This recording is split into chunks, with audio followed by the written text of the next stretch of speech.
Assalamu alaikum. I am Usama bin Kamar, your on-screen instructor of physics from tutorial.pk.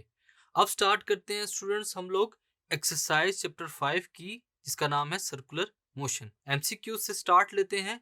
Number 1 is the angular speed in radians और for daily rotation of our earth is क्या होगी radians में। The correct option is D π/12। ये क्या है angular speed किसमें radians में for our daily rotation. Number 2 is linear acceleration a is equal to r alpha when theta is क्या होगी हमारे पास इसकी वैल्यू थीटा की।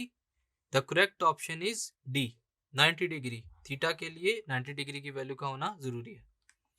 What is moment of inertia of a sphere. Sphere का moment of inertia क्या है students. The correct option is C 2/5 mr²। Fourth one is artificial satellite moves around. Artificial satellite किसके अराउंड मूव करता है students. The correct option is D earth के around.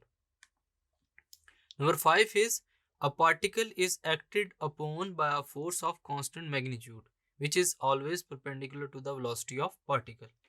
The motion of the particle take place in a horizontal plane. It follows किसको follow करेगा students वो। Option C is correct. It moves in a circular path यानी कि वो circular path को follow करेगा। Number 6 is a body moving in a circular path with constant speed. एक body constant speed के साथ मूव कर रही है सर्कुलर पाथ के अंदर। क्या होगा उसका correct option students. Option A. अगर कोई बॉडी सर्कुलर पाथ में कांस्टेंट स्पीड के साथ मूव कर रही है तो उसकी एक्सेलरेशन भी कांस्टेंट होगी। Number 7 is which one is constant for a satellite in orbit. क्या कांस्टेंट है सैटेलाइट जब ऑर्बिट में रिवॉल्व कर रहा होता है स्टूडेंट्स।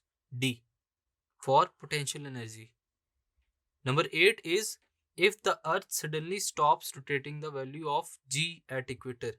अगर अर्थ रुक जाती है तो वैल्यू ऑफ जी क्या होगी इक्वेटर पर।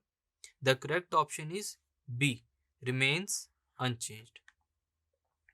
Number 9 is if solid sphere and solid cylinder of mass and density rotate about their own axis, the moment of inertia will be greater for। किसका moment of inertia greater होगा students.